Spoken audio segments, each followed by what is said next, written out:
551. Nang marinig ang sinabi ni Oswald, natuwa si Dustin. So, nasaan si Caroline at ang iba pa? Tanong niya habang nakatitig. Oswald na may umaasam na mga mata. Dustin, alam mo ba kung sino ang gumawa ng kulay abong kamay na iyon? Si Thad iyon. Ginawa niyan, sabi ni Oswald.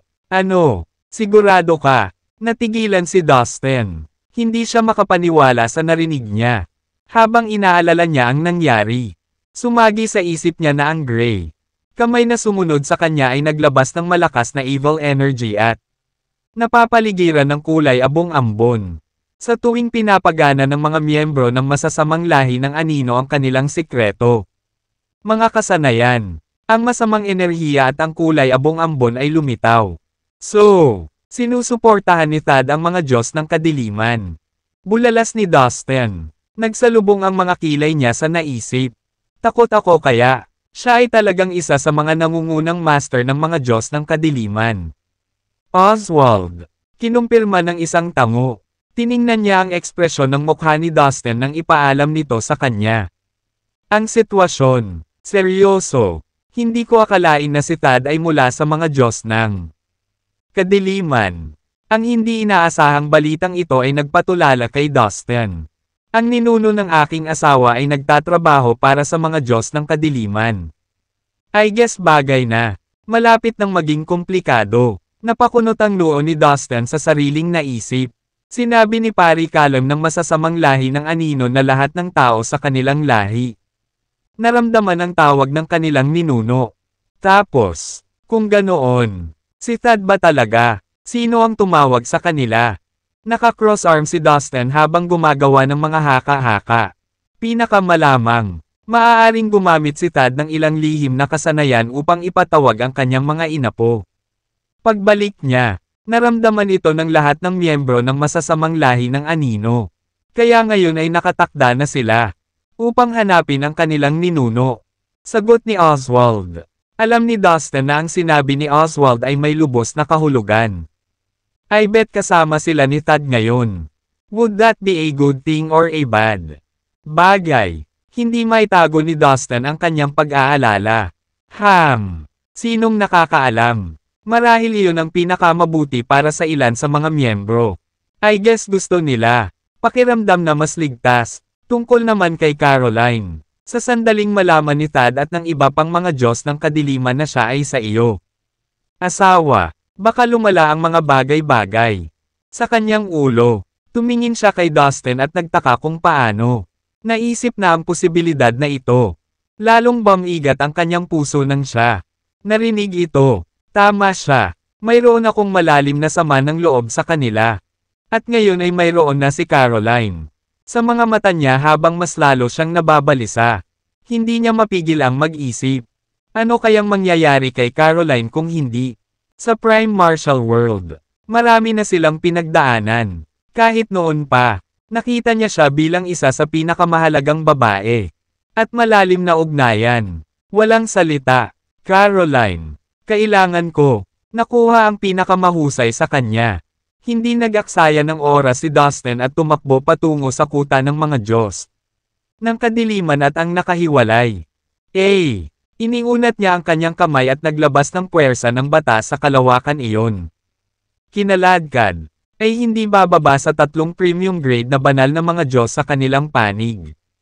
Hindi, at ang mga Diyos ng kadiliman ay lihim ding nakipagsabuatan upang labanan.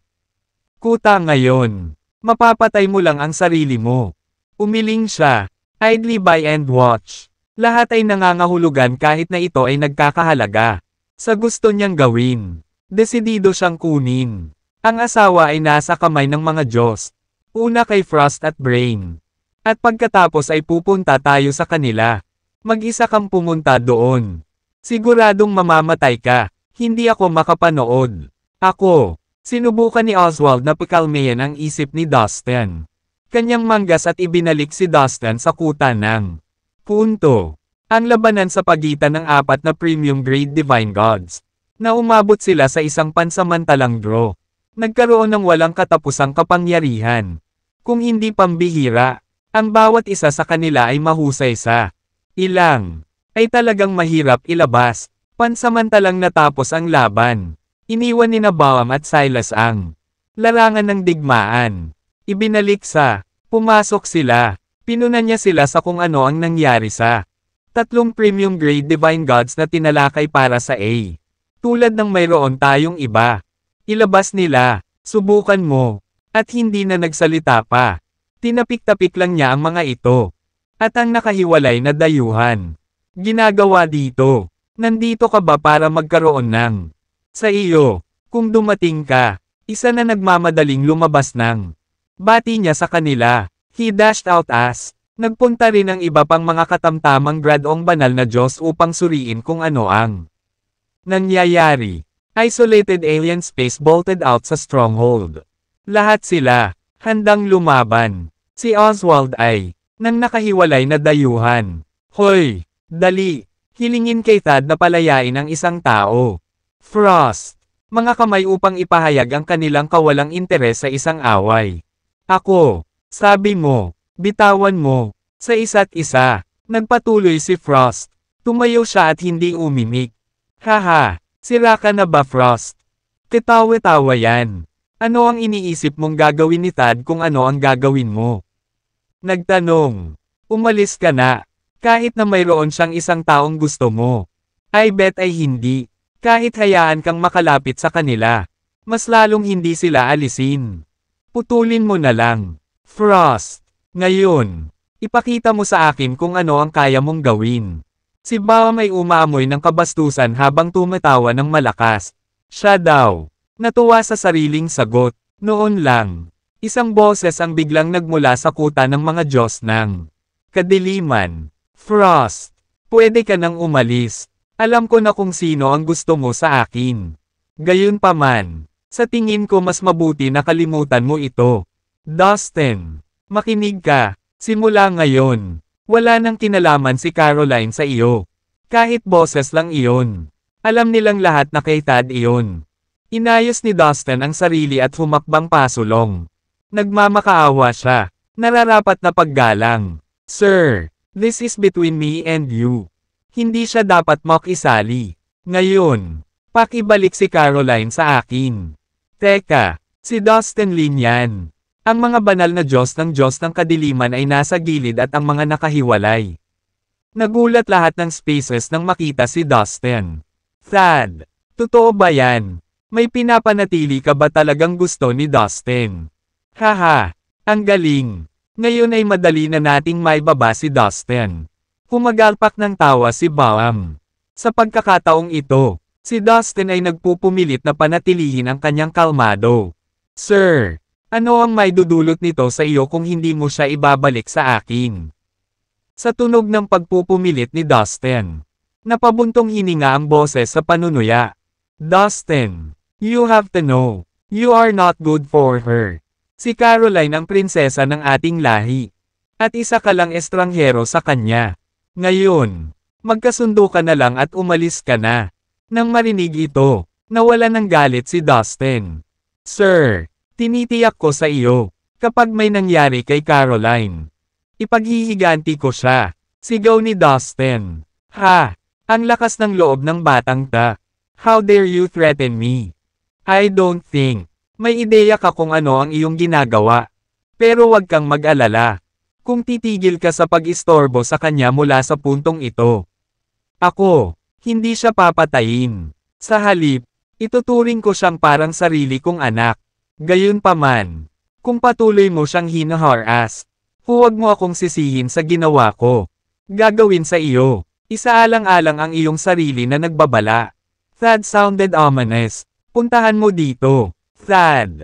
Umungol si Dustin. Gayunpaman, walang boses na nagmula sa loob ng kuta. Dustin, balik muna tayo, sabi ni Frost sabay buntong hininga. Hoy, huwag kang mag-alala. Kilala ko si Thad. Siya ay isang disenteng tao.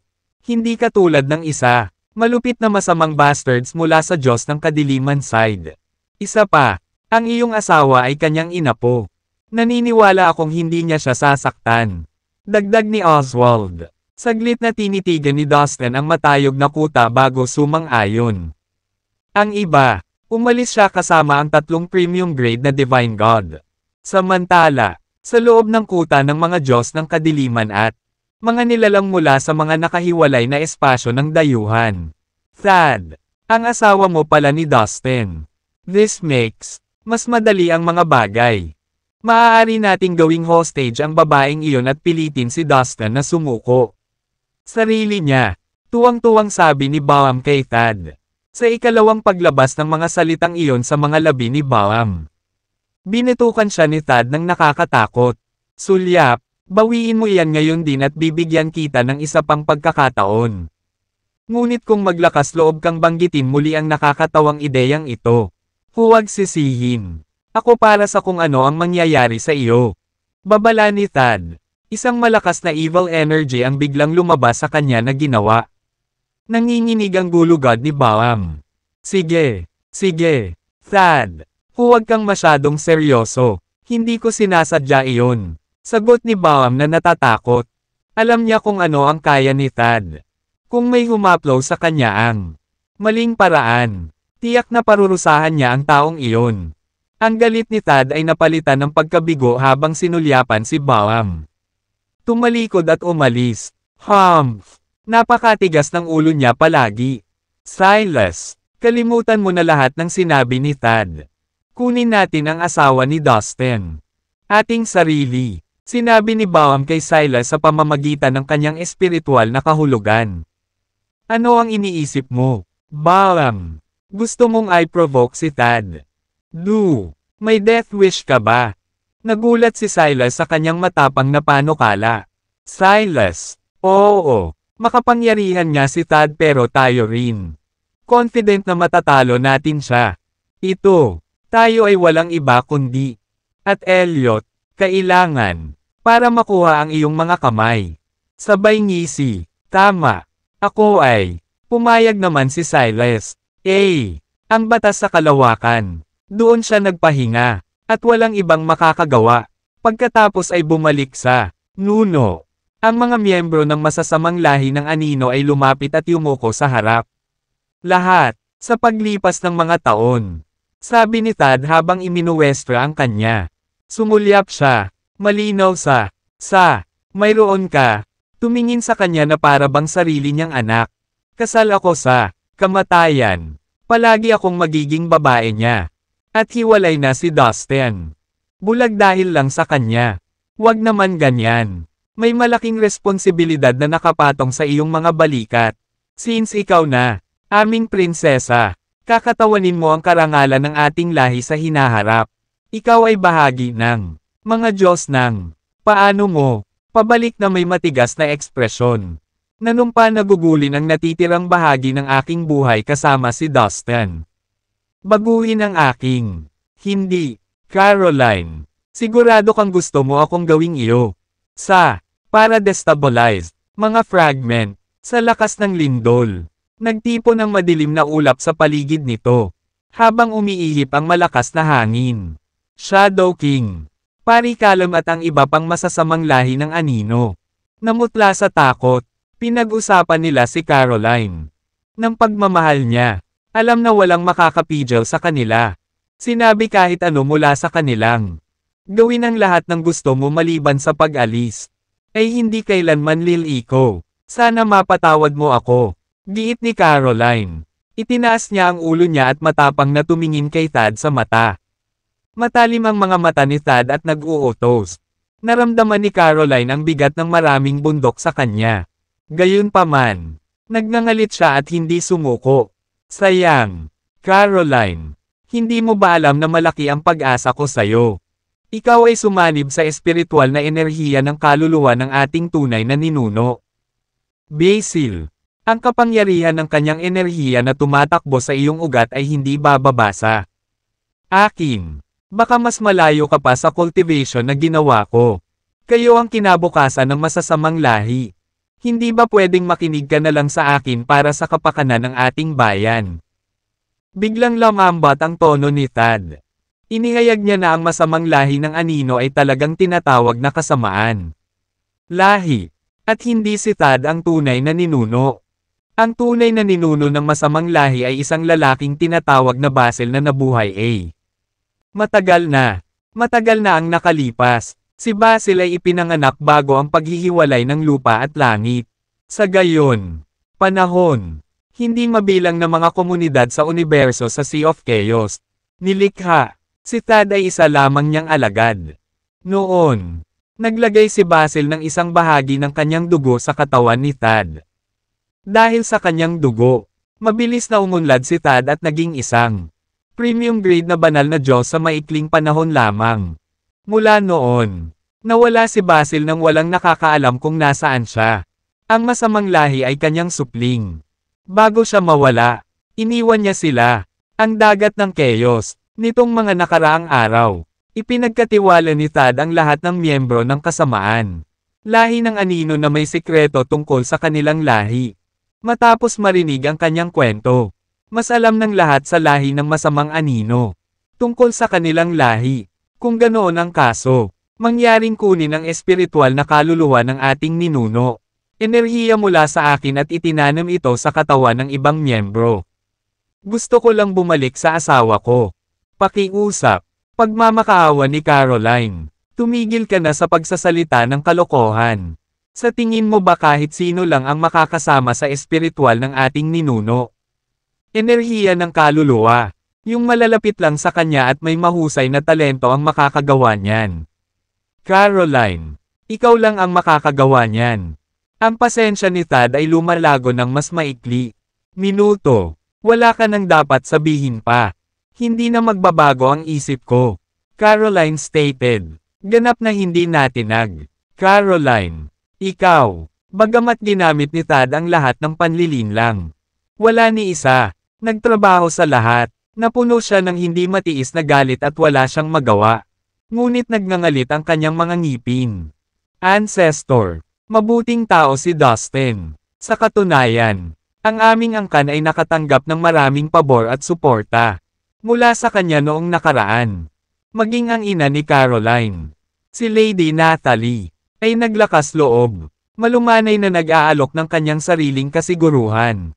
Bukod dito, alam niyang imposibleng paghiwalayin si Caroline at Dustin. Dahil ayaw niyang magdusa ang kanyang anak na babae ng hindi kinakailangang sakit. Nag-ipon siya ng lakas ng loob na magsalita. Tama na. Tumigil ka, Caroline. Bibigyan kita ng oras para pag-isipan ito. Sana maintindihan mo ako. Sigaw ni Thad, sa pamamagitan ng isang kaway ng kanyang kamay. Isang kakilakilabot na kapangyarihan ng batas. Isang kakilakilabot na kapangyarihan ng batas ang bumalot kay Caroline at mabilis na pinaalis siya sa paningin. Caroline, saan siya pupunta? Bulong ni Lady Natalie. Huwag kang mag-alala, magaling siya. Naglagay ako ng paraan ng paglilinang sa kanyang soulsea at pinaalis siya sa pagnilayan at pagyamanin ito. Siya ang apple of my eye. Kailangan ko siyang sanayin ng mabuti. Mahinahong paliwanag ni Thad para mabawasan ang kanyang pag-aalala. Ang isang tipak ng espiritual na enerhiya ng kaluluwa ni Basil ay nasa loob ng katawan ni Caroline. Bukod pa rito, ang kanyang talento ay hindi dapat bumahin. Walang paraan. Nasasaktan siya ni Thad. Siya ay maglilinang sa kanya sa lahat ng kanyang lakas sa halip. Natalie, huwag kang mag-alala. Napakabait ni Ancestor kay Caroline. Hindi, saktan ng isang buhok sa kanyang ulo. Lihim na bulong ng Evil Shadow King kay Lady Natalie. Alam ko, masyado lang akong nag-aalala kay Caroline. I don't need you to remind. Ako, siniko ni Lady Natalie ang asawa. Samantala, isang bagyo ang namumuo sa punong tanggapan ng mga Diyos ng liwanag. Wala ni isang salita ang naiwan kay Dustin mula nang bumalik siya. Napuno siya ng galit sa pag-iisip na hindi niya mapoprotektahan ang kanyang minamahal. Babae, tungkol doon. Si Caroline ay kay Thad. Nag-aalala, hinding-hindi sasaktan ni Thad si Caroline. Magpoprotekta pa siya. Napatahimik si Oswald. Narinig niyang paniniguro ni Oswald. Maging matapat, si Thad ay isang malakas at disenteng tao. At kami noon. Nauwi sa pagtapon ng sarili sa pangkat ni Hackett at Elliot para maging isa sa mga nangungunang masters ng buntong hininga habang inaalala ang nakaraan. Kahit ano pa man, hindi ako makasisiguro hanggat hindi nasa tabi ko si Caroline. Isang paraan upang ang kanyang mga kamao at Nash kanyang napakahirap mong kunin si Caroline. Kaysa sa anumang ordinaryong pagod na napabuntong hininga si Frost. Sa sandaling iyon na tila ang hangin mismo. Ano? Mukha ng tatlong premium grade divine gods. Frost, Brain at si Oswald. Nagbago din. Isa pang nangungunang Diyos ng bumakas ang ekspresyon sa mukha ni Frost. Ang mga banal na Diyos ng mga nakahiwalay na espasyong dayuhan ay sa wakas. Utak murmured. Medyo makapangyarihan ang grupo nila. Mukha. Ang mga banal na Diyos ay nagbigay ng labis na pansin sa kanila. Hindi may kakaila, na ang nangungunang mga masters ng mga Diyos ng kadiliman at ang nakahiwalay na dayuhan. Mga space na kara-rating lang. Ang Daoist Ancestor, Morphe at Otis, ay lahat ay natigilan habang sila ay hindi pansinin. Mahaba upang malaman ito. Dapat bumalik, base sa mga reaksyon ng kanilang mga kasama. Sila, dapat, hindi maramdaman ng mga banal na Diyos ang mga bakas ng. At, nagpa siya si Frost, nakuha ko, at tumango si Oswald bilang isa. Tatlong premium grade na Divine God ang nawala. Babalik sa, yumuko si Dustin sa iba at mabilis na umalis sa base ng mga Diyos ng liwanag. Gusto ng Daoist Ancestor at Otis na hikayatin si Dustin. Hindi nila ginawa. Alam kong ano. Reincarnation token at bumalik sa fallen immortal cosmos. Natagpuan si Caroline at ang kasamaan. Patungo kay Dustin nang matuklasan niya na siya.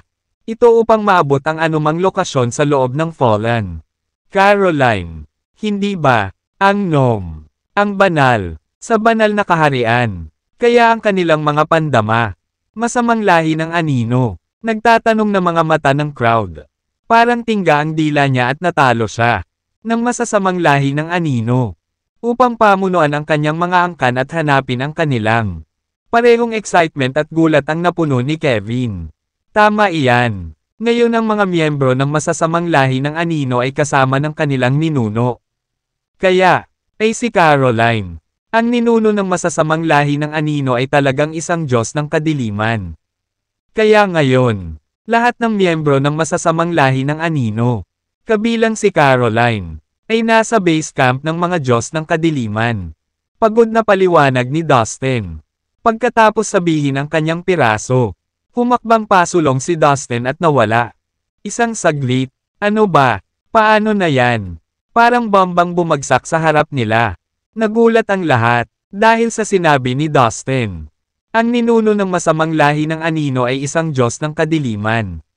Si Caroline ay nasa base camp ng mga Diyos ng kadiliman ngayon. Ano? Ano ang nangyayari? Napaawang ang bibig ni Violet sa gulat. At ang isip niya ay nalilito. Habang sinusubukang i-digest ng iba ang sinabi niya. Si Dustin naman, dumating sa kailaliman ng mabituing kalangitan sa fallen immortal cosmos.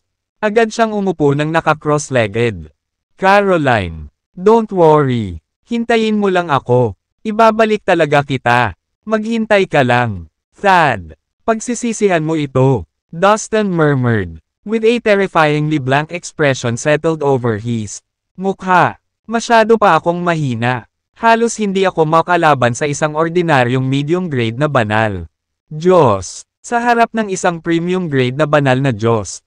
Ako ay magiging mas mahina kaysa sa isang langgam. Ang kailangan ko lang gawin ay palakasin ang sarili ko. Mariing deklara ni Dustin. In terms of realms, preliminary grade divine God na ako ngayon.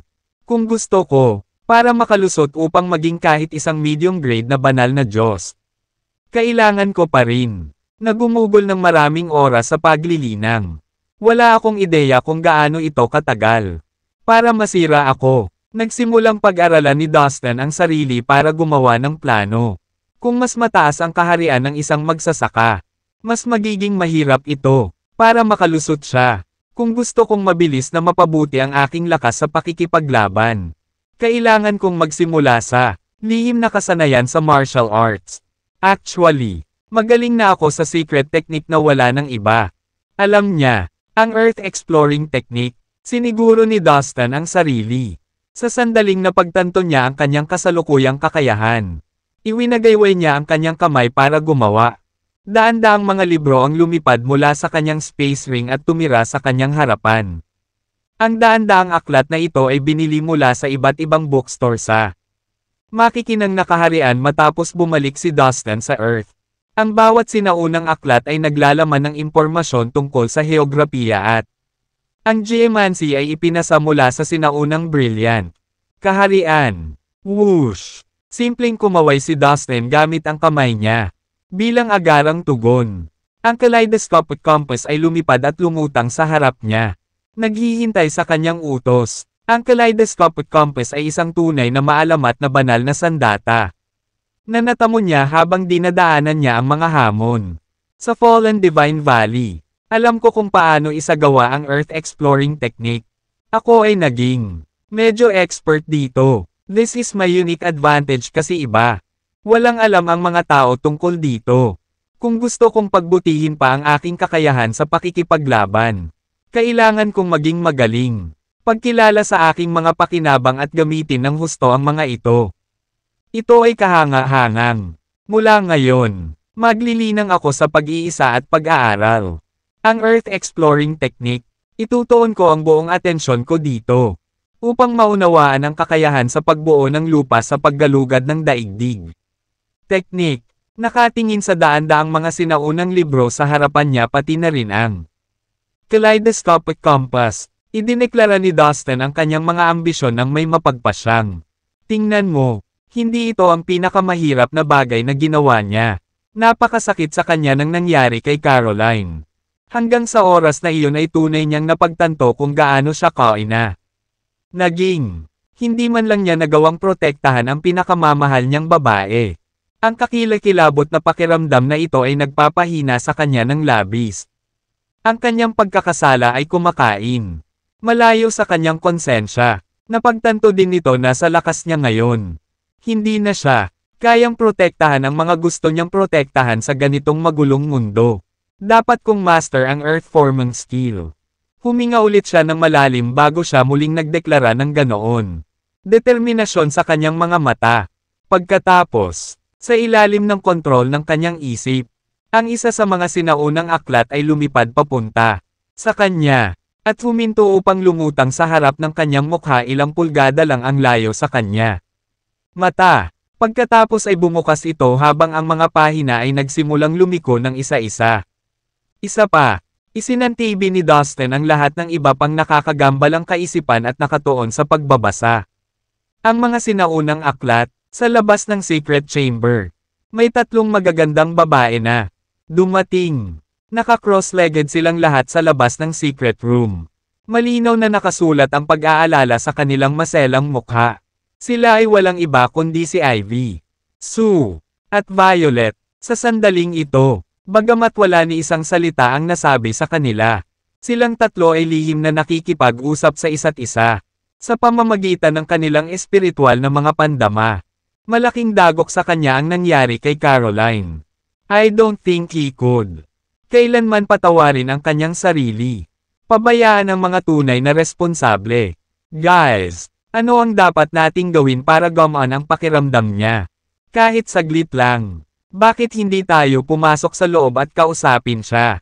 Mungkahi ni Sue sa tonong nag-aalala. Sue, huwag kang masyadong mag-alala. Ay dapat na, nagawang sundan siya hanggang dito at kilala ko siya. Para sa kanya, mas lumalakas siya. Hinding-hindi siya aamin ng pagkatalo. Hindi ako nagkakamali. Naglilinang siya sa pag-iisa at nagsisikap na mag-improve. Ang lakas niya ngayon. Kapag naabot niya ang kanyang mga layunin sa lakas. Siya, sagot ni Violet. Tama ka, linangin sa, na hindi natin siya istorbohin. Maghintay. Tumango siya bilang pagsang-ayon. Cross-legged. Ang silid ay matatagpuan sa malalim na kawalan ng fallen immortal cosmos. At nakatago at liblib na walang katulad. Ilan lang kay Dustin. Alam ng mga malalapit na kaibigan ang tungkol dito.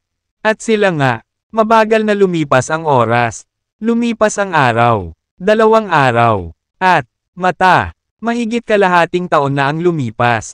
Banal na Diyos. Sa panahong ito, lahat, mga sinaunang aklat, sinusubukang hanapin ang A. Isa ito sa bulong sa sarili. Mukhang naintindihan naman niya. Upang mabuo ang mundo sa pamamagitan ng paggamit ng Earth Exploring Technique. Dapat magkaroon ng malalim na pangunawa. Partikular na tinalakay ang mga kontinente at bituin. At ang buong lupa ay mahalagang nabuo sa pamamagitan ng graba. Batas ng daigdig sa lahat ng uri ng mga panuntunan sa walang bisa ay nagsalubong. Magkakasama at nagsanib pa, sa isa't isa, unti-unti, sama-sama. Ang malaking misa na ito ay bubuo ng isang kontinente. Isang planeta o, ang mga bituin ay talagang ang kapangyarihan. Ang kasanayan ay isa sa pinakamalalim na lihim na kasanayan ng paggalugad ng daigdig. Pamamaraan, sa batas ng, ay maaaring maging mataas na antas ng mga dalubhasa dito. Isang cultivator ang umabot sa ganoong level sa Earth Exploring Technique. Siya, maaaring gamitin ang kapangyarihan mula sa batas ng lupa. Ang 3,000 malaki at maliit na universo. Ang labanan sa pagitan ng mga Diyos ng liwanag at ang mga Diyos ng kadiliman noon.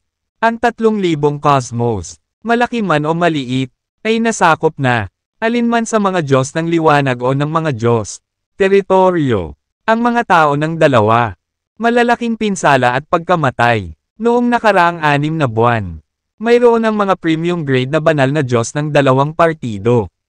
Piniling magtago sa likod. Iilan lamang sa mga katamtamang antas na mga banal na Diyos ang magpapakita. At mas maraming tao mula sa magkabilang panig ang bumalik upang suportahan ang kanilang sarili. Mga partido, may nangyari. Boom! Boom! Boom! Habang isang kaaya-ayang himig ang pumuno sa hangin sa paligid. Kasabay nito, umulan ang magagandang mabangong talulot. Kahit na tila ang walang katapusang liwanag na nagmumula. Daan-daang milyong milya ang layo. Pinaliwanagan nito ang bawat sulok ng 3,000 malaki at maliit na universo. Naramdaman ng lahat ng nilalang ang kahanga-hanga at marangal na aura na nagmumula. Sa labas ng 3,000 malaki at maliliit na universo, nararamdaman ang kahanga-hangang dampi ng ethereal na liwanag. Ang kanilang mga puso ay napuno ng saya. Sa susunod na sandali, isang lalaking walang kapantay na kagalang-galang na nasa katanghaliang gulang. Nakasuot ng magarbong damit at may pinong korona sa ulo ang lumapit. Mula sa malayo, ang kanyang buong anyo ay naglabas ng hindi maipaliwanag at marilag na aura. Sa likod niya ay isang batang lalaki at isang batang babae. May isang babae din na marangal din at mabait ang mukha. Sinasamahan siya. Isang malaking grupo ng mga banal na Diyos ang nakapalibot sa lalaki at babae at dahan-dahang lumakad sa 3,000 malaki at maliliit na universo. Look! It's the Jade Emperor and Queen Siobhan. They are back. Ang mga bulalas ng pagkagulat ay patuloy na narinig. Napanganga ang lahat sa mukhang perpektong pamilya. Maligayang pagdating, Jade Emperor at Reyna Siobhan. Ang medium grade na mga Diyos na Diyos kasama sina Peterson at Otis. Magkasama, kasama ang ibang mga Diyos ng liwanag. Nagmadaling pasulong upang salubungin sila. Salamat, marami ka sigurong nahirapan noong wala tayo. Mag-ayos muna tayo. Nakangiting sabi ng Jade Emperor sa mga banal na Diyos na dumating. Welcome sila. Sinundan pa rin ng kanilang mga nasasakupan. Bumalik sila sa base camp ng ang mga Diyos ng liwanag. Ang pagbabalik ng Jade Emperor at Reyna Siobhan ay natuwa at excited ang lahat. Bilang resulta, naramdaman nila ang kanilang kapangyarihan at lakas. Maging mas malakas, para sa isang sandali, ang mga Diyos ng kadiliman at ang mga mula sa nakahiwalay na dayuhan. Spaces, maging ang mga mula sa underworld ay naging low-key. Ito ay kilala na ang Jade Emperor at Reyna Siobhan ay dalawang makapangyarihang mandirigma ng magkaiba at mas mataas na antas. Gayunpaman, ang kawalan ng timbang ay nasira sa lalong madaling panahon. Makalipas ang isang buwan, isa na namang hindi inaasahang pangyayari ang nangyari. Boom! Boom! Boom! Isang walang katapusang malisyosong aura, na umaalingaw-ngaw na parang galit na alon. Ang biglang kumalat, mula sa malayong magulong kawalan hanggang sa direksyon ng 3,000 malaki at maliliit na universo. Pagkatapos, sa gitna ng sumisikat na malisyosong aura, 12-dosenang matangkad at mabangis. Lumitaw ang mga figure at dahan-daang naglakad patungo sa 3,000 malaki at maliliit na universo. Ang bawat figure ay nakataas sa mga ulap. Sila ay napakabigat na ang mga bakuran ay nanginginig sa bawat hakbang, na para bang maaari nilang durugan ang anumang bagay sa ilalim. Sila, mayroong 81 bilang sa kabuuan. Tingnan mo, nakabalik na ang 81 subordinate ni Elliot. Lahat ay nakaturo at napanganga sa gulat sa 81 mabangis, matangkad, mga figure na napapalibutan ng kanilang malisyosong aura. Hindi mabilang na mga master sa 3,000 malaki at maliit na universo. Hindi maiwasang ito ng kanilang mga mata sa 81 makapangyarihan at nakakatakot na mga lalaki. Nang tumingin sila sa kanila, isang malamig na panginginig ang bumagsak. Kanilang mga gulugod. Ito ang 81 tapat na tagasunod ni Elliot. Ang bawat isa sa kanila ay may mahusay lakas at husay. Sila ay walang takot, mahusay na mga sundalo na gagawin ang anumang utos ni Elliot sa kanila. Bumalik na lahat ng 81 tauhan ni Elliot. Parang si Elliot, ang kanyang sarili ay babalik sa lalong madaling panahon. Kapag nakabalik na siya, nangangahulugan din na susunod din si Hakat. Masama ito.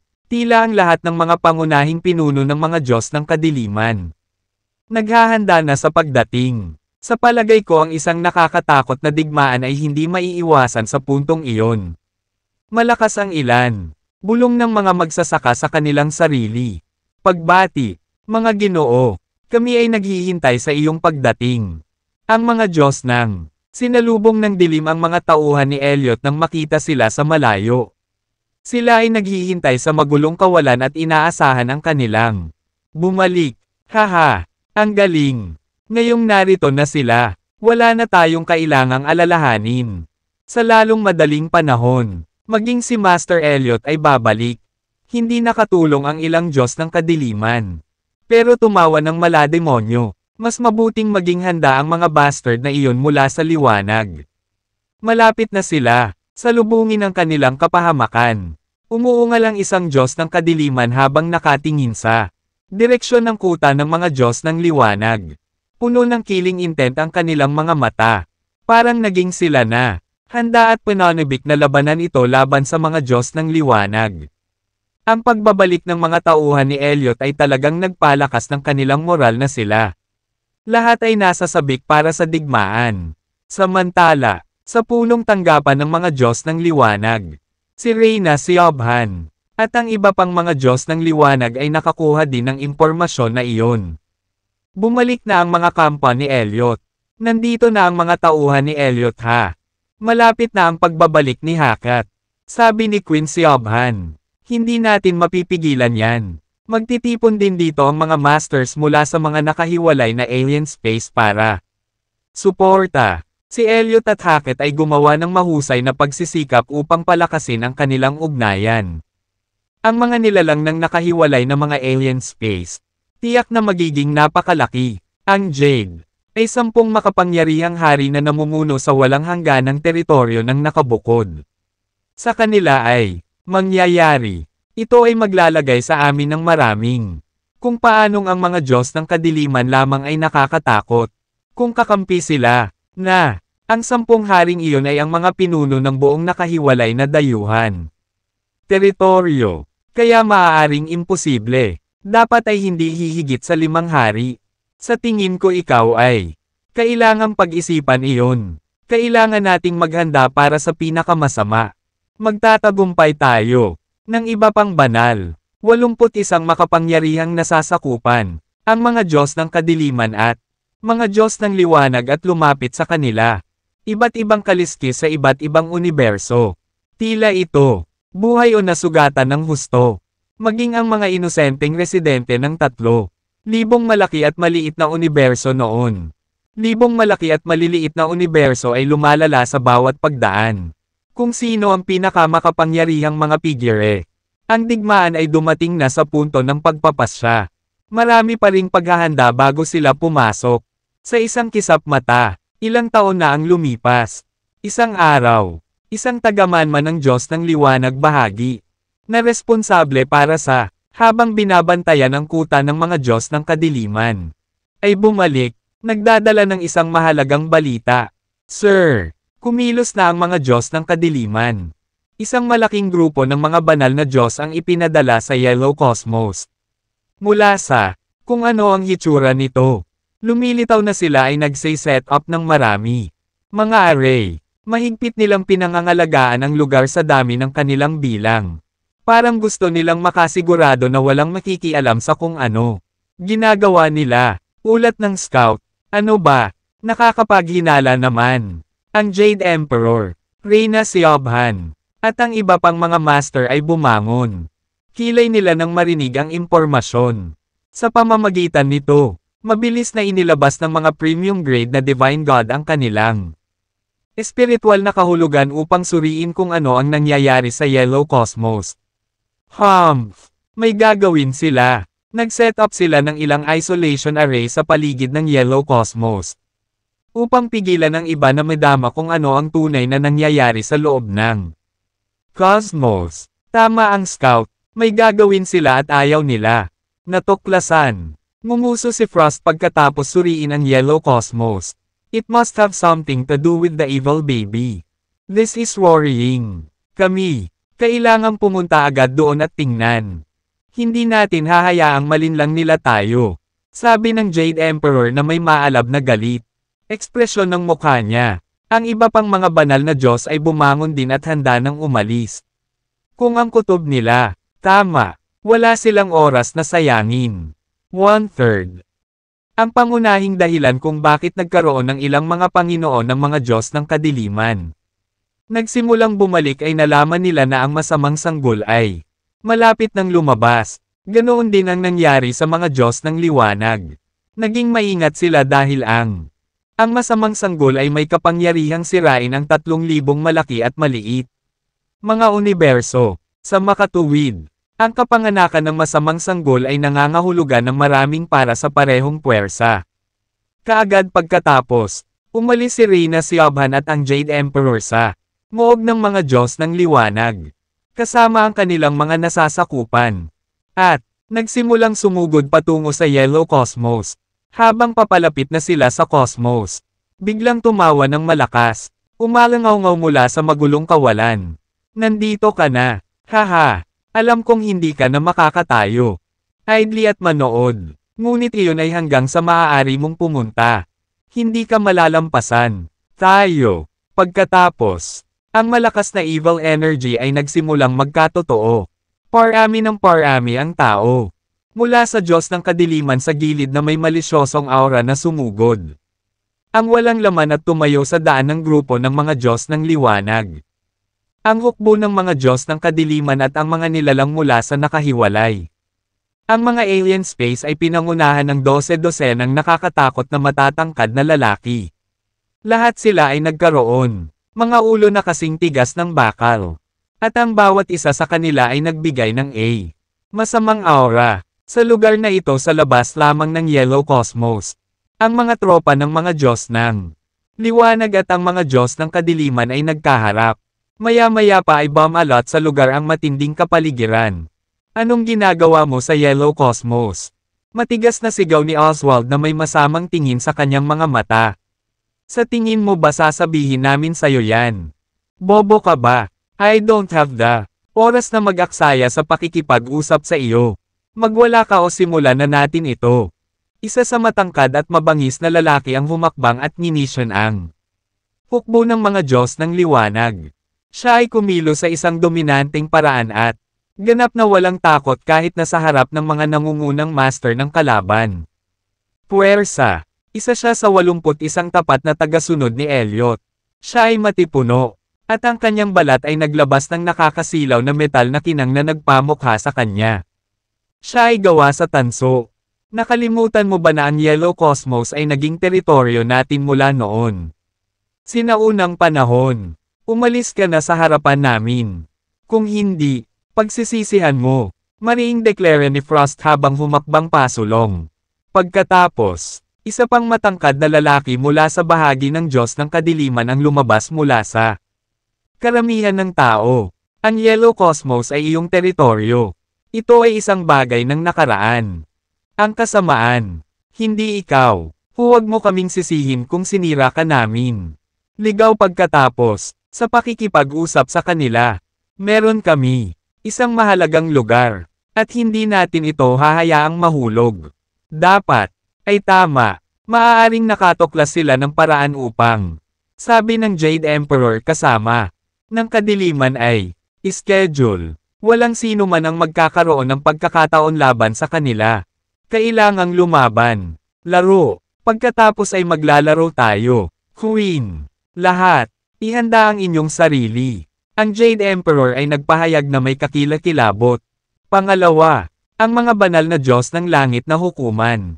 Bilang sila, sa wakas, naiinis ako sa lahat ng ito.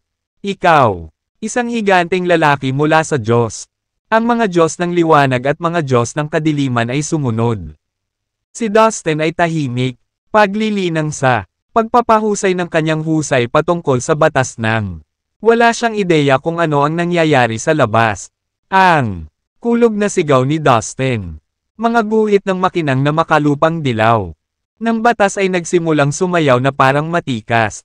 Batas. Lahat ng uri ng batas sa lahat ng mga ito. Mayroon lamang ilang mga tunay.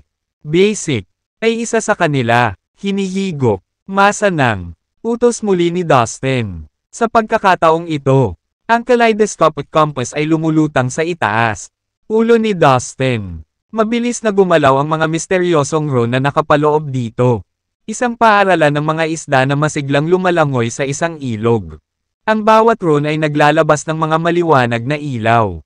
Di nagtagal. Nagsimulang kontrolin ng kapangyarihan ng batas sa lupa ang walang bisa. Maraming lumulutang na mga fragment ng batas ang patuloy na magkakaugnay at nagsanib. Kasama ang isa't isa, ang mga fragment ng batas ay nakakuha ng enerhiya mula sa kawalan habang sila ay nabuo. Pagkatapos, ang lahat ng uri ng mga elemento sa hangin ay nagsimulang magtipon, mag-condense, at kunin ang ninanais na hugis ni Dustin sa ilalim ng epekto ng batas ng daigdig. Unti-unting lumitaw ang mga butil ng lupa, grit, at maliliit na bato sa kawalan. Habang patuloy na tumataas ang dami ng graba at putik, isang maliit na bukid, nagsimulang mabuo. Sa una, ang diameter ng landmass ay halos 1 metro. Pagkatapos, lumawak ito sa hindi kapani-paniwalang bilis. Makalipas ang halos kalahating araw, ang nabuong lupa ay mayroon ng diameter ng ilang kilometro. Lumutang ito sa gitna ng lihim na silid. Patuloy na umaakyat, at pababa. Ito ay tila isang desyerto na lupain na walang iba kundi buhangin. Higit pa rito, hindi ito nabibilang sa anumang lupain. Nagkaroon ito ng sariling pagkakakilanlan at komposisyon. Higit sa lahat, gawa iyon ni Dustin. Matagumpay niyang nilikha ito sa pamamagitan ng kanyang pag-unawa sa batas ng lupa. Sa pagtingin sa kanyang nilikha, siya ay ganap na nasisiyahan. Sa wakas, ngayon, maaari akong ituring na isang tunay na Earthmaster. Bulong ni Dustin sa sarili na may malaking ngisi sa mukha. Sa loob ng secret chamber, pumalakpak si Dustin nang makita ang lumulutang lupa sa harap niya. Ito ay isang maliit na piraso ng lupa na may diameter ng ilang milya. Baka mapalawak ko pa, bulong niya habang ang mga mata kumislap sa tuwa. Pagkatapos ay patuloy siyang gumamit ng ilang mga formula upang buhayin ang batas ng lupa. Tulad ng pag-activate ni Dustin ng ilang mga batas, ang piraso ng lupa ay nagsimulang lumawak at lumalaki ng mas makapal at mas malawak. Thud! Sa mabituing kalangitan ng fallen immortal cosmos, walang katapusang vital energy, at nagtipon ng mga maliliwanag na ilaw sa harap ng lihim na silid ni Dustin at isinama sa lupang nasa harapan niya. Hindi nagtagal, lumawak ang lupa mula sa ilang milya ang diametro hanggang sa 1 dosenang milya ang lapad. Nagpatuloy ang pagpapalaki dahil hindi umaangat si Dustin. Kanyang spell. Pagkaraan ng isa pang araw. Sinuri niya ang lupa. Napaawang ang bibig niya nang siya. Nakita kung ano ang naghihintay sa kanya. Wow! Parang daan-daang milya ang lapad ngayon. Siya ay tinatangay ng hangin sa pamamagitan ng ang katunayan na siya ay lumikha ng isang maliit na piraso ng lupain. Ngunit pagkatapos lamang ng isang araw, lumaki ito sa humigit kumulang 600 milya diameter. Ang lupaing ito ay ganap na nasa ilalim ng aking kontrol. Kung ito ay tumugon sa aking bawat desisyon, kung gayon tiyak na mababago ko ang klima sa lupaing ito sa aking sariling isip. Bulong ni Dustin sa sarili habang dinadama ang tindi ng walang katapusang batas ng lupa. Ulan. Mahina niyang sigaw. Sinusubukang patunayan ang kanyang teorya. Bigla na lang, ang tubig sa lupa ay nagsimulang dumaloy sa hangin at nabuo ang mga ulap sa ibabaw ng lupa. Nang mapuno ng mga patak ng tubig ang ulap, nagsimulang umulan. Ngayon, hangin. Sigaw ni Dustin sa kilig. Itinaas niya at iwinagayway ang kanyang mga braso bilang kahit na inaayos niya ang panahon. Whoosh! Ang hangin sa lupa ay agad na dumaloy at bumuo ng isang malakas na hangin na nagkaroon. Hinay pa ng alikabok sa buong lupa. Sa pagkakataong ito, si Dustin ay nagniningning sa tuwa. Nag-concentrate siya, minsan pa at sumigaw na parang nagsusuri ng attendance. Kulog at kidlat. Sabik siyang subukan ang potensyal ng lupang kanyang nilikha. Lahat ng iba't ibang panahon. Ito ay mahusay. Dahil kaya kong kontrolin ang klima at ang panahon. Kaya ko, magpatubo ng mga halaman sa lupaing ito. Kahit na ang mga hayop ay maaaring umunlad. Parang gumawa ako ng maliit na mundo. Ay, tao. Ang mga alamat tungkol sa paglikha ng mundo noong sinaunang panahon. Ang mga oras ay naging totoo. Ang mga mundo ay talagang maaaring likhain ng mga tao. Bulalas ni Dustin. Napuno siya ng pagtataka na kumikinang ang kanyang mga mata. Kasabay nito, siya ay lubos na namangha sa misteryo at magic ng Earth Exploring Technique. Siya ay isang preliminary grade na banal na Diyos. Ngunit nagawa niya, lumikha ng lupaing ito sa pamamagitan ng paggamit ng Earth Exploring Technique. Tunay na natutuwa sa pag-iisip na nagawa niyang maitayo ang matitirahan na ito. Lupain dahil inakala niya na hindi kahit isang premium grade na banal na Diyos. Nang kaguluhan ay maaaring magkaroon ng cosmos na may walang katapusang lugar, maaari itong umabot sa trilyon. Maliit na piraso ng lupa sa harap ng naniniwala na sa hinaharap. Gagawin niya. Cosmos. Ay, teka, muntik ko nang makalimutan. Ang puno ng mundo ay maaaring magpanday ng isang cosmos din. Ito ay bihasa sa batas ng lupa. Siguro, nito kanina, maaari kong linangin ang batas ng lupa sa pamamagitan ng ideyang pumasok sa kanyang isipan. Walang inaksayang oras at agad na nakipag-ugnayan sa magulo. Isang segundo, isang transmission channel ang lumitaw sa kawalan. Magulong puno ng mundo pagkatapos ay lumabas. Aba, titingnan mo ba? Talagang nagawa mong lumikha ng isang piraso ng magulong puno ng mundo ay same time na nagulat sa nagkamot ng ulo. Nakaramdam siya ng karangalan. Ang kanyang kalmado. Dumiretso siya sa kanyang balak.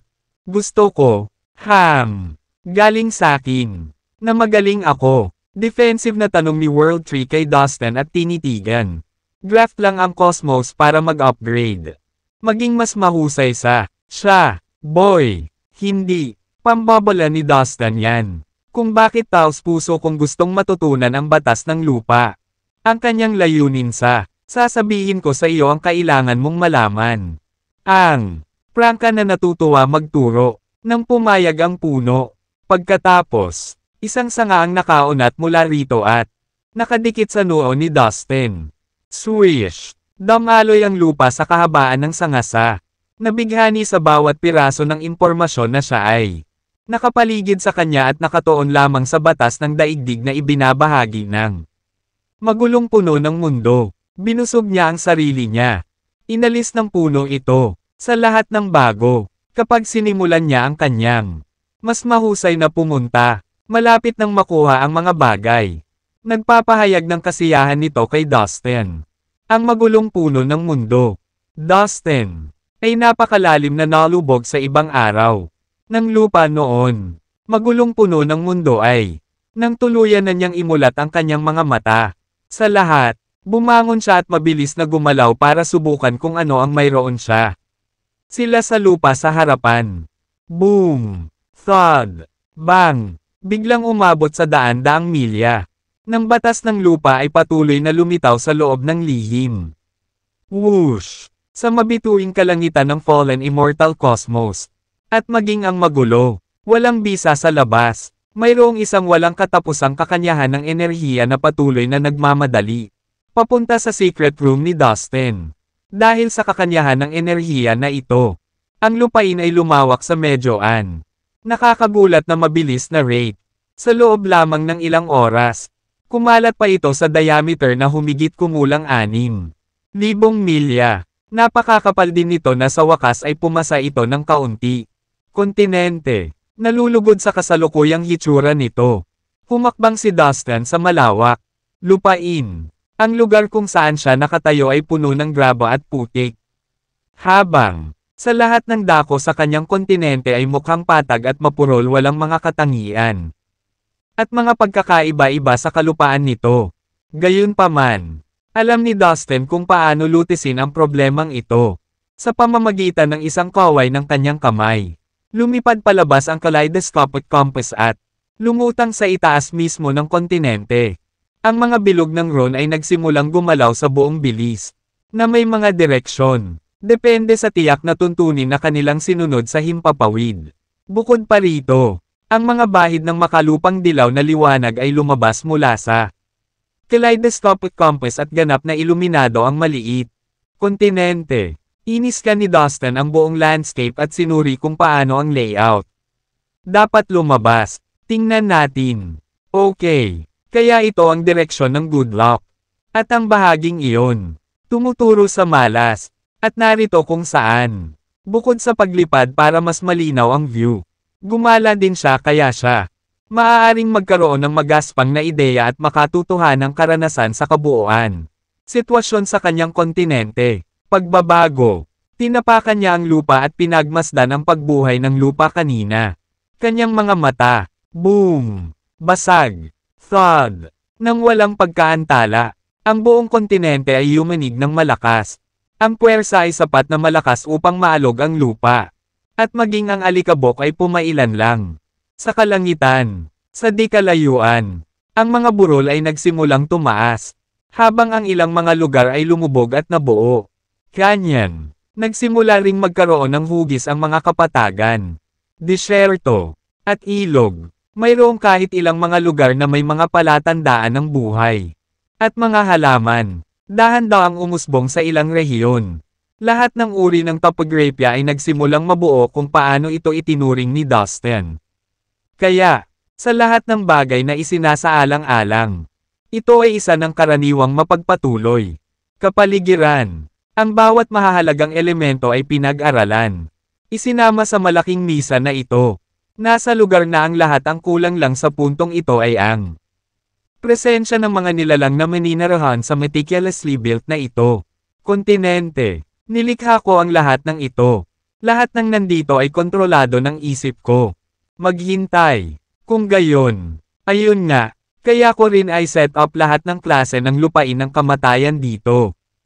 Kaya ko, tingnan mo ngayon. Isang araw, kapag lumaban ako sa mga kalaban, makakalaya lang ako. Kontinenteng ito at bitag sila doon sa mga lupain ng kamatayan. Nakaramdam si Dustin ng lamig sa kanyang gulugod. Tuwang-tuwa siya tungkol dito. Ideya at hindi makapaghintay na mangyari ito. Sige, kakailanganin ko ng maraming Earth Dragon para tulungan ako dito. Bagamat pilit niyang pinipigilan ang kanyang excitement. Sumagi sa isip niya, sumambulat sa kanya, nang muli niyang tingnan ang kontinente na kakapeke niya lang. Ngumiti siya at nagpakawala ng malalim na buntong hininga. Phew, not bad. Well, then, I guess, yun lang muna sa ngayon. Pagkatapos ay iwinagayway niya ang kanyang manggas at isinakay ang kontinente dito. Kapag ito, Nakaimpake na sa loob. Lumabas si Dustin sa secret chamber. Guru, natapos mo na ang iyong paglilinang. Nakalabas ka na rin sa wakas. Sa sandaling lumabas si Dustin. Mainit si Violet, Ivy, at Sue. Tinanggap siya pabalik. Tuwang-tuwa silang lahat kaya agad-agad. Tumalon at pinalibutan siya ng nag-aalalang mga ngiti. Master, ikaw ba? Okay ka lang? Nag-aalalang tanong ni Violet kay Dustin. Natatakot siya na hindi makayanan ni Dustin ang sakit ng pagkawala ni Caroline. At may gagawin siyang katangahan. Dustin, pwede mo naman kaming sabihin. Napatingin din sa kanya si Ivy at Sue na may labis na pag-aalala. Ayos lang ako, hindi mo kailangang mag-alala. Sa pagtingin sa kanilang malungkot at hindi mapakali na mga mukha. Naramdaman ni Dustin ang init sa loob niya. At hindi napigil ang magpakawala ng ngiti. Sigurado ka ba? Hindi mo kailangang dalhin mag-isa lahat ng alalahanin mo. Kami, nandito lang. Pakikinggan namin kung ano man ang bumabagabag sa iyo.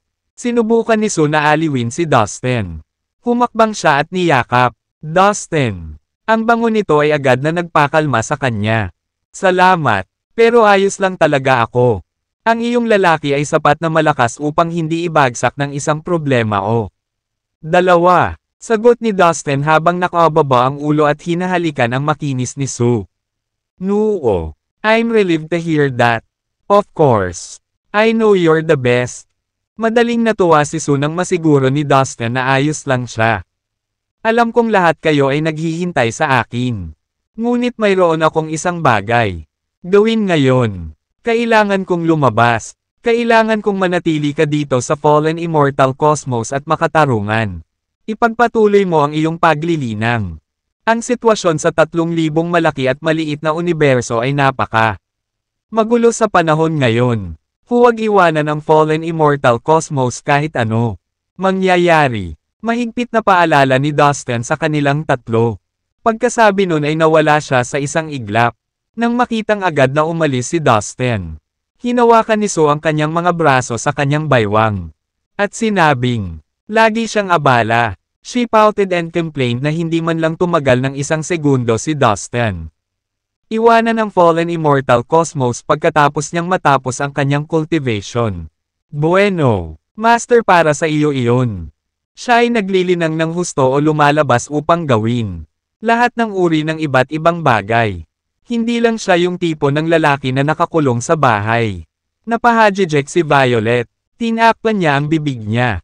Nang umalis si Dustin sa Fallen Immortal Cosmos, bigla siyang tumigil. Ang kanyang mga track nang maramdaman niya kaagad na may kakaiba sa kapaligiran. Ano ito? Anong nangyayari? Agad na pinakawalan ni Dustin ang kanyang espiritual na pakiramdam upang makita kung ano iyon. Nangyayari sa 3,000 malaki at maliliit na universo. Yellow Cosmos. Dalawang malalaking puwersa ang nagharap sa isa't isa at sila. Sa Yellow Cosmos, mga Diyos ba iyon ng kadiliman? Nanlamig ang mga mata ni Dustin habang nakikita ang nangyayari. Galit sa mga Diyos ng kadiliman pagkatapos ng nangyari. Pupunta ako at kukuha muna ako ng ilang Earth Dragon bago ako sumali sa labanan. Ako ay pumatay ng maraming mga Diyos ng kadiliman at mga nilalang mula sa nakahiwalay. Alien species bilang. Ang galit ko, sambit ni Dustin sa nagngangalit na mga ngipin. Ang reincarnation token at nag-teleport sa kanyang sarili sa isang malapit. Mga Diyos ng kadiliman. At nakita niya na ang isang grupo ng mga banal na Diyos ay nakatalaga upang bantayan ang reincarnation token. Na-teleport siya. Pumasok sa cosmos. Nag-shuttle si Dustin sa mga planeta sa loob nito. Nang isa, sumugod siya sa kanila. Sandali pagkatapos, nakuha na ni Dustin ang halos 100 lupa. Mga dragon mula dito. Mga dragon sa lupa sa bawat planeta. At kaya ni Dustin, maraming Earth Dragons, na literal na ginawa mula sa Earth Energy. Galing sa buong cosmos ay ganap na nawasak dahil sa ang cosmos ay kasalukuyang nasa ilalim ng kontrol ng mga Diyos ng kadiliman. Doon, daan-daang milyong inosenteng nilalang pa rin ang naninirahan doon. Sa punto Nakuha lang ni Dustin ang tamang dami ng Earth Dragons at mabilis. Napunta sa ibang cosmos. Kasanayan sa paggalaw. Kahit na ang nakakapagod na gawaing ito ay tila napakadali pa rin. Sa pamamagitan ng ilang mga universo at nakolekta ng higit sa, maging higit sa 5,000. Maikling binilang ang Earth Dragons pagkatapos. Ang mga ito, very satisfied sa dami. Halos ilang daang Earth Dragon ang pinakamarami. Matapos linangin ang batas ng lupa sa loob ng ilang taon. Si Dustin, na nagulat pa siya. Ngayon, pumunta ka na. Ang malaking kontinente na siya. Boom! Ang mga alon ng Earth Energy, na tila makapal na usok, ay lumitaw. Mula sa lupa, lahat ng uri ng mga halaman ay lumago sa isang hindi kapani-paniwala. Kagubatan, damuhan, burol, at malalaking, puno ng sigla at, ng Earth Dragons lubhang nagpayaman sa Earth Energy ng, o bituin sa buong 3,000 malaki at maliliit na universo na maaaring tumugma sa dami ng Earth. Paggalugad sa lupa, murmured na may malademonyong ngisi. Oras upang subukan. Tumungo si Dustin, Jade Emperor, Queen Siobhan, Frost, Brain, Oswald, at ang mga nanguna sa magkasalungat na panig. Ang mga nangungunang Diyos ng kadiliman ay tumayo din. Kasama ang 81 nasasakupan nina Elliot, Balaam, Silas, Thad, at aktwal na labanan. Ngunit ang magkabilang panig ay abala na sa pag-set up ng ilan. Ay hindi mabilang na mga banal na Diyos. Pati na rin ang mga magsasaka sa banal realm. Ang Heaven Immortal Realm. At ang mayroong humigit kumulang higit sa 10 milyong mandirigma sa magkabilang panig. Ito ay walang alinlangan. Isang all-out malakihang digmaan. Ito ay iba sa karaniwang maliliit na labanan na nangyayari sa mga nakakalat na lugar. Sa makatuwid, ang magkabilang panig ay nagbigay ng malaking kahalagahan sa pagtatayo ng mga hanay ng labanan. Sa mga nakaraang malalaking digmaan, ang mga battle array ay palaging naglalaro ng isang mahalagang papel. Ayon sa kanilang pagiging epektibo at kahusayan, sila maaaring baguhin ang resulta ng labanan. Bukod dito, iilan lamang ang mga nangungunang master na nakaranas ng maraming digmaan.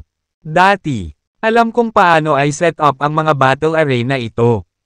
Boom! Boom! Ang nakakatakot na mga alon ng enerhiya ay ibinubugo mula sa mga hanay ng labanan. Sa panig ng mga Diyos ng liwanag, itinatag nila ang Invincible Array, ang Skybreaking Array, ang Demon Annihilating Array, at ang Tribulation Array. Habang nasa panig ng mga Diyos ng kadiliman, itinayo nila ang Poisonous Dragon Array, ang Heavenly Demon Array, at ang God Annihilating Evil Array. Sa loob ng mga hanay na ito, maraming mandirigma sa Divine Realm, ang Langit, Immortal Realm, at ang Earth Immortal Realm, ang Genuine Immortal Realm, at ang Golden Immortal Realm ay nakatalaga upang kontrolin sila, at sa bawat isa sa kanila, ilang mga banal na Diyos ang nagsilbing sentro ng ang array. Damn it, I didn't expect na after so many years, meron pala ang arrays nila. Maging medyo advanced, hindi natin maikukumpara ang kanilang kasalukuyang lakas mula pa noong unang panahon. Bukod pa rito, nakaon din ang mga nilalang mula sa mga nakahiwalay na alien space.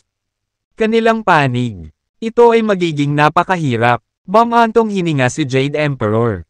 Well, it only means na marami talaga silang pinaghahandaan para dito. Sandali, lalo na sina Hackett at Elliot. Siniguro ng dalawang iyon na sila ang mananalo. Ang digmaang ito, sabi ni Reyna Siobhan, sa kabutihang palad, na-improve din namin ng husto ang aming battle arrays. Ito ay isang pangunahing taktika upang palakasin ang mga hanay ng labanan sa mga malalaking digmaan. Ang kanilang mga epekto ay magdidirekta sa daloy ng labanan.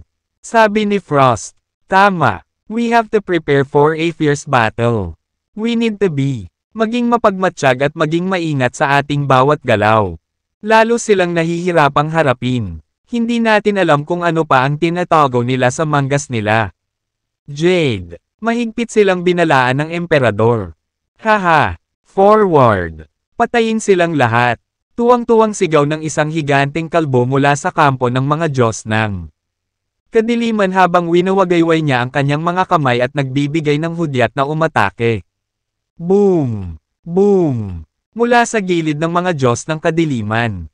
Isang hanay ng labanan na binubuo ng mahigit 100,000 mandirigma ang sumugod. Sa loob ng array, mayroong 100,000 langit na walang kamatayan. Lupa na walang kamatayan. Mga tunay na immortal.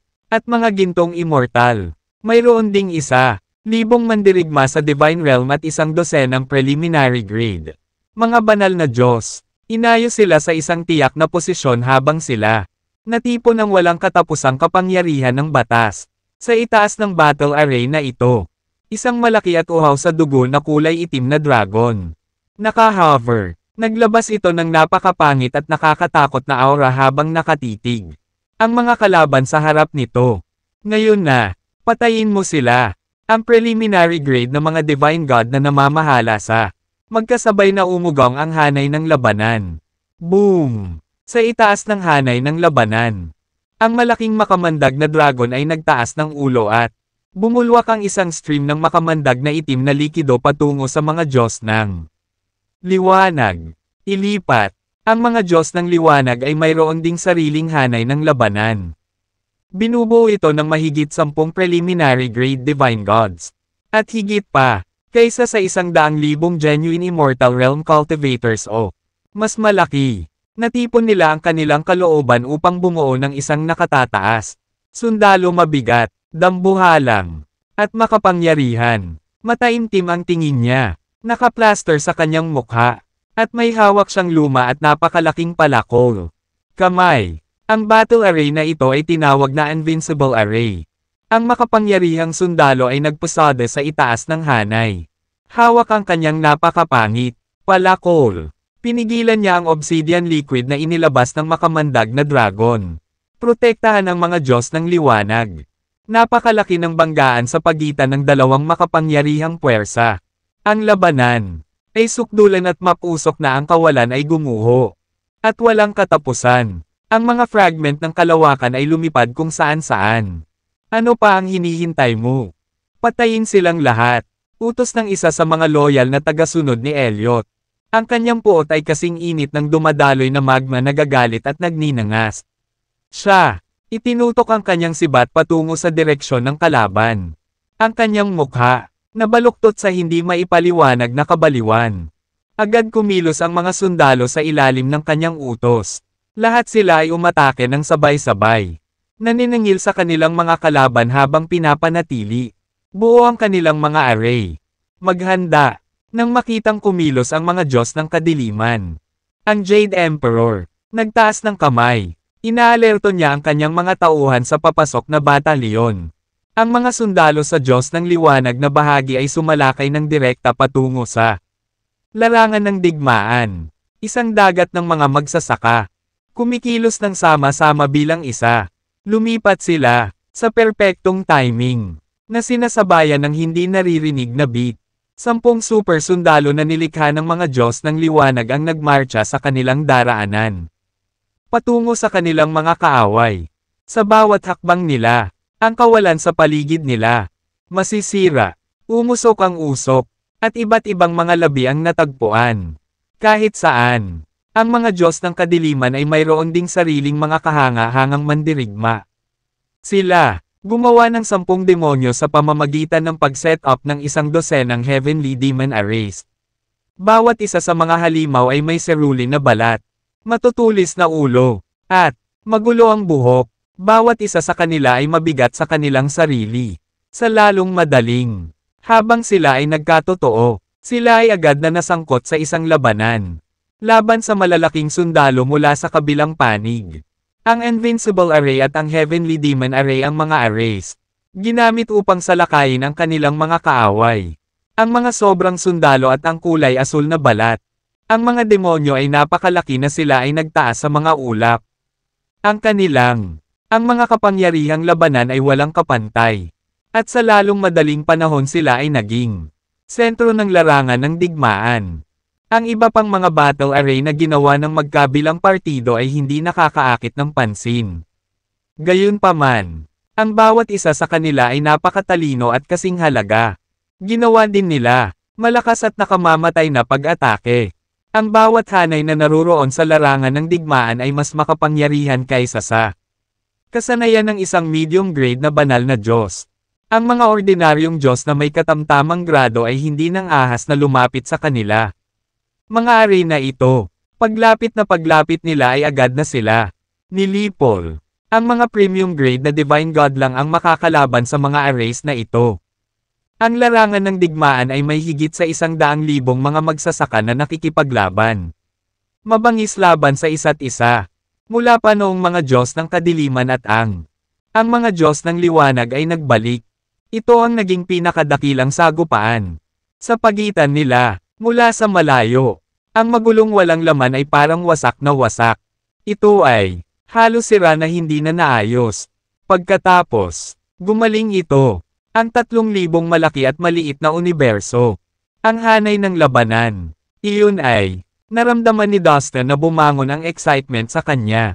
Hanay ng labanan. Gayunpaman, hindi niya alam kung ano iyon. Ang kapangyarihan ng battle array ay mapanira. Tanging mga magsasaka lamang ang may kakilakilabot. Alam ng lakas kung paano ito likhain. Iningatan nila, sa mga hanay ng labanan. At ang paraan upang mabuo ang mga ito ay tahimik.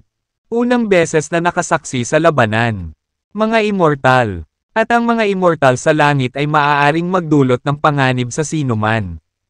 Pero ako, hindi makapaniwala na magiging ganito sila kalakas pagkatapos nilang bumuo ng laban. Mga array. Array ay talagang karapat-dapat ng remark habang pinapanood ang isang pagkakataon upang pag-aralan ang hanay ng labanan. Determinadong hitsura. Mahirap sabihin kung aling panig ang gagawin. Pinagmasdan ng mabuti ang larangan ng digmaan at niyugyog ang kanyang tugma. Magtatagal upang matukoy kung alin sa ang mga premium grade na banal na Diyos ng magkabilang partido ay hindi pa nagagawa. Parang magtatagal ang digmaang ito. Mga Diyos ng liwanag. Off ang kanilang pangunahing puwersa at pigilan sila sa paggawa ng anumang masasamang plano. Mayroon sila para sa upang hayaan ang masamang sanggol na dumating sa mundo ng mas maaga sa schedule na kanilang ginawa ng aksyon. Emperador, magkaroon ng magandang punto. Kailangang magpadala ng ilang mga lalaki sa sagot ni Reyna si Obhan. Ako doon. Gagawin ko ang misyon. Nagboluntaryo si Frost. Huwag mong isipin yun. Kunin ang premium grade divine gods mula sa mga Diyos ng kadiliman ay tiyak. Maaari lang kaming magpadala ng ilang medium grade divine. Pinayuhan ng emperador. Direksyon at pinag-isipan ito. Tama ka. Sila talaga. Binabantayan tayo. Tumango siya. Napansin din nila. Isang detour sa paligid ng larangan ng digmaan at alamin kung ano ang mga Diyos. Seryosong tumingin sa mga kasama niya. Ito ay isang ibang paraan. Gawin natin bilang iba pang premium grade divine gods. Ilang makapangyarihan. Maliksi na katamtamang grado ng mga banal na Diyos at hiniling sa kanila. Lihim na kumuha ay napili para sa gawain sa kabuuan. Pagkatapos nilang matanggap ang kanilang mga order, kinuha nila ang kanilang maya-maya. Isang medium grade na banal na Diyos sa di kalayuan ang lumipad patungo sa tanggulan ng mga Diyos ng meron kami. Inatake kami ng ilang miyembro ng Dawn Race. Lahat ng iba pang pinatay ang mga kasama. Nauutol na sabi ng katamtamang grado na banal na Diyos. Iniulat niya ang sitwasyon. Nagtamo siya ng matinding sugat sa buong katawan. Pumunta ka sa impyerno. Sa likod niya, isang malaking kamao ang umabot sa nasugatan na medium grade na banal na Diyos. Naka-arko ang kilay ni Reyna si Obhan habang umuurong. Itinuro niya ang napakalaking kamao. At lumitaw ang mga puting bulaklak at swarm patungo sa kamao. Panatilihin ito mula sa pagtama ng medium grade banal Diyos. Ang medium grade na banal na Diyos ay tumakas pabalik sa Jade Emperor at ibang mga Diyos ng liwanag na hindi sumama sa labanan. Pagkaraan ng ilang sandali, 6 na bangkay ang nahulog mula sa langit at dumapo sa harap ng ang Jade Emperor at ang iba pa. Maging ang kanilang espiritual na mga kaluluwa ay nawasak. Sila ang 6 na medium grade na Divine God na napili. Para sa misyon, isa lang ang nakaligtas, sa malayong magulong kawalan. Ilang higanti ang lumitaw. Nagpakita sila ng mapagmataas na ekspresyon sa kanilang mga mukha at isang nakamamatay na tingin. Ang kanilang mga mata, may nakaplaster ding malupit na panunuya sa sulok ng kanilang mga bibig. Ito ay maliwanag na sila ay responsable para sa mga pagkamatay. Haha, Jade Emperor, hayaan mong kumilos ang mga tauhan mo. Kung hindi, ako, papatayin silang lahat. Agresibong bulalas ng isa sa mga higanti. Ilan sila sa 81 tapat na tagasunod ni Elliot. Dahil doon, nawala ang mga higanti sa kawalan. Pupuksain ko ang mga miyembro ng lahi ng madaling araw. Nagdilim ang mukha ng Jade Emperor. Naiinis siya sa sitwasyon. Hinigpitin niya ang mga kamao.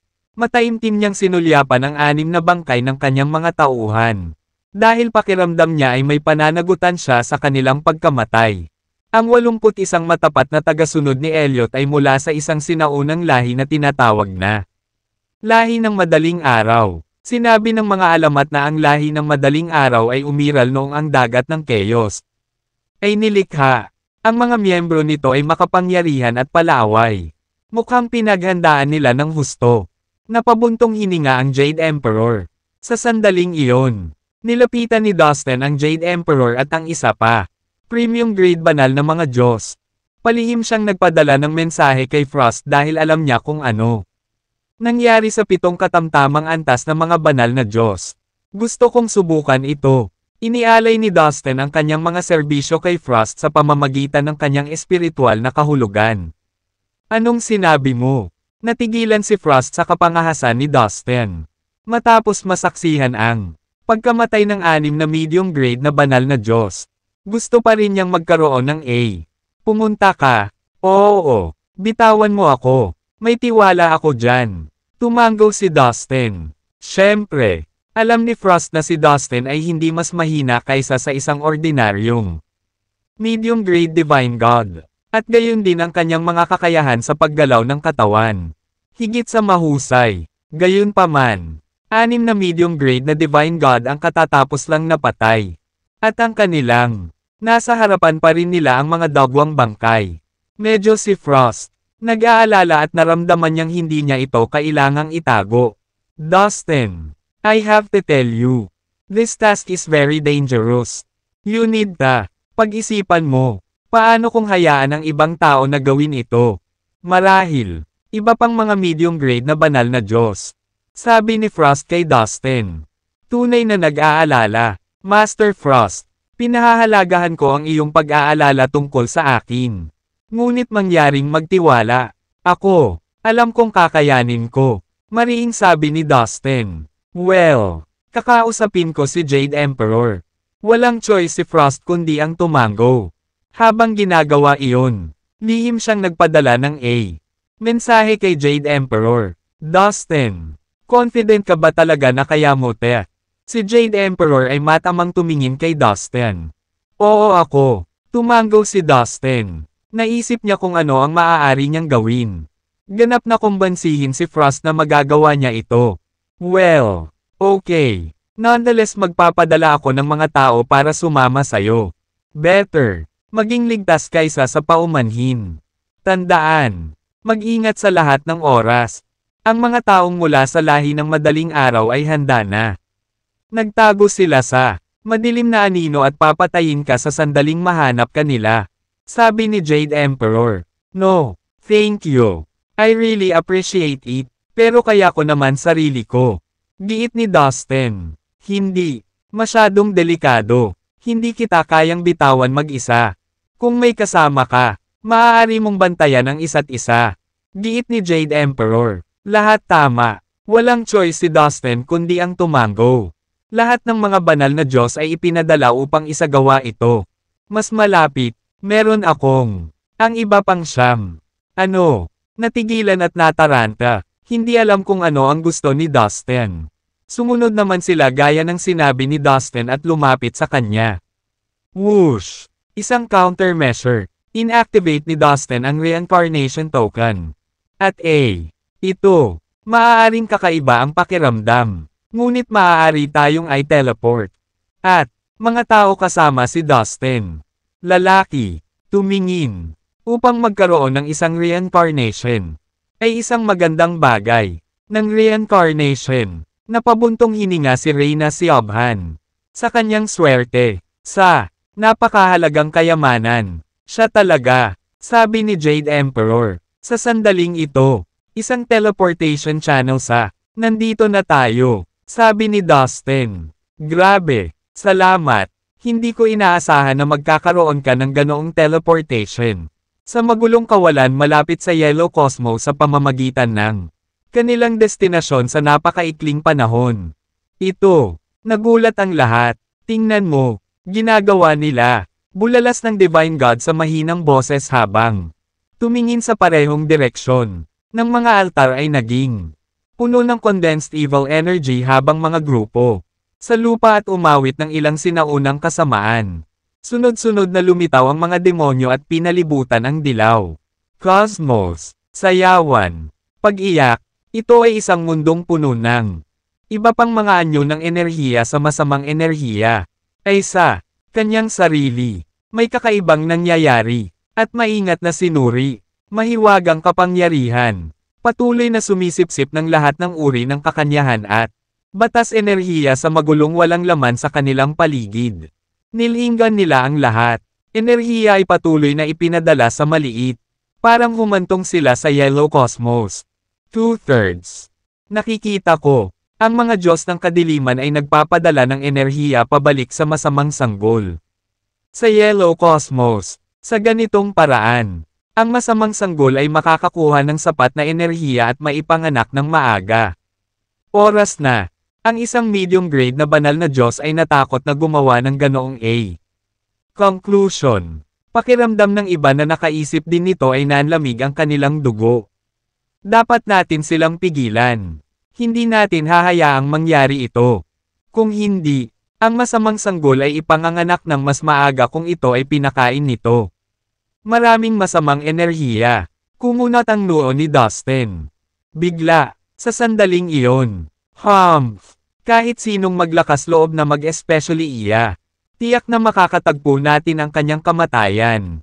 Sa di kalayuan, mahigit 100 medium grade na divine gods ng kadiliman na namamahala sa pagpapatrolya ay natuklasan Dustin at sa kanya. Mga kasama, agad silang sumugod kasama ang isang malaking grupo nila. Sariling mga tao, sumisigaw, patayin sila. Mahigit sa 100 medium grade na banal na Diyos. 56 na po, preliminary grade divine gods. At isang malaking bilang ng mga mandirigmasa. Pinalibutan sila ng divine realm sa lahat ng direksyon. Ang lugar malapit sa Yellow Cosmos ay binabantayan na ng mga Diyos ng kadiliman at ang mga tao mula sa nakahiwalay na mga dayuhan na espasyo. Magtulungan tayo at lumayas muna tayo sa pagkakakulong. Nakikita na sila ay nasa isang mahigpit na pagkubkob. Ang medium grade. Ang mga banal na Diyos ng liwanag ay medyo nataranta at lumapit sa isa't isa. Sa kabaligtaran, napakakalma ni Dustin. Ito ay dahil gusto ni Dustin na kunin ang pagkakataong ito upang subukan ang kanyang mga tagumpay sa paglinang ng Earth exploring technique sa pag-iisa. Sa mga nakalipas na taon, talagang hinihintay niya itong mangyari. Sa isang ngiti na halos hindi mapansin, lumabas si Dustin sa maraming tao upang salubungin ang mga taong agresibong lumalapit sa kanila. Dustin, anong ginagawa mo? Higit na tayo. Huwag mo masyadong ipilit ang sarili mo. Ang iba pang 9 na medium grade na divine god ay nagulat sa kung ano Dustin was doing and yelled at him. Huwag kang mag-alala tungkol dito. Haharapin ko sila. Makikita mo lahat. Sagot ni Dustin habang pasulong na hakbang. Dustin. Hoy! Bumalik ka. Ang 9 na medium grade na banal na Diyos ng liwanag ay lahat ay lubhang nababalisa. Bakit kailangang maging matigas ang ulo ni Dustin? Si Dustin ang pinakapaboritong batang talento sa mga premium grade. Mga banal na Diyos ng liwanag. Tulad ni na Jade Emperor, Reyna Siobhan, at Frost. Kung may nangyari man sa kanya, mahihirapan sila. Paliwanag pagkatapos nilang bumalik. Bukod dito, si Dustin ay karaniwang tinatanggap at pinahahalagahan ng karamihan. Ang mga banal na Diyos ng liwanag. At ang siyam na katamtamang antas ng mga banal na Diyos ay mahilig din sa batang manlalaban. Natural. Ayaw nilang may mangyaring masama kay Dustin. Haha, Dustin. How dare you? Anong yabang ito? Pinipili mo ang daan patungo sa kamatayan. Sa halip na ang madaling paraan palabas. Well, ito ay iyong pinili. Sa anumang kaso, mapapahamak ka ngayon. Sa di kalayuan, biglang lumitaw ang dalawang malalaking hayop. Sila ay ang lubusan kakaibang hayop at ang sunog sa kuna hayop.